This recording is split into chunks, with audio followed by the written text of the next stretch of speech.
In this video, you'll be learning about membership roles, how to set them up, how to assign your members, including your staff, access to different sections of your engagement management site. First, you'll log in and go to the back end through your administration. And if you go to Members and click on the member icon, you'll see here member roles. For the default, we have administrators, forum moderators, guests, registered, and vendors. And how you would configure these is by going to Members and clicking on Member Roles.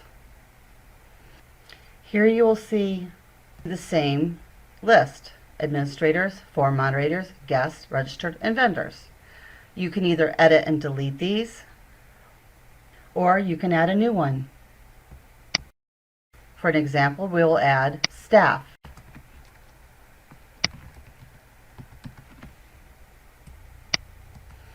And then for the system name, you will also have to put the same word in. So you would again enter staff. They're tax exempt, it's active, and it's not to be purchased with a product. Then we could click Save. You now see staff. If you go back to Members, you'll now see in Member Roles, Staff.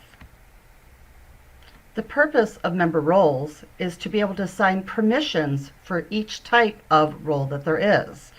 You may want administrators to have certain access, guests to have certain access, registered, staff might have certain access. We will now choose a member. Once a member registers, if it's one of your office staff or administrators, you're going to want to assign them permissions. You would click on Edit, and you will click on the member roles. Here, Jane Doe is a registered member.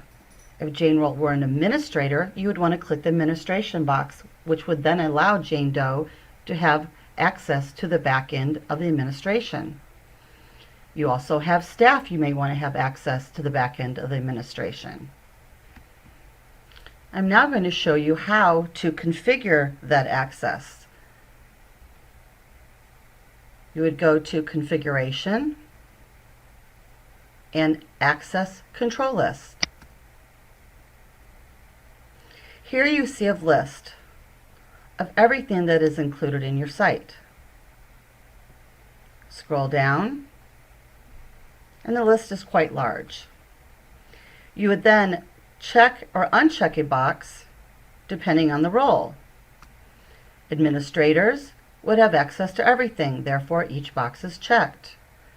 For moderators may only have access to a certain thing, so you would only want to check the boxes that would apply to them. Same thing for guests, registered members, and then your staff. You may want staff to do some of the administration in the back end, but you don't want them to have as much of access as your main administrator. So you would then choose which boxes that would apply to the work that you want the staff to be able to work on. Once you've made those choices, you click Save. Then when you go to your member and you edit them, you go to Roles, you've now set up the permissions that you want for each one of these roles, thereby giving the person that is assigned that role the certain accesses that you have given them. This will end the video on member roles and configuring the access control list.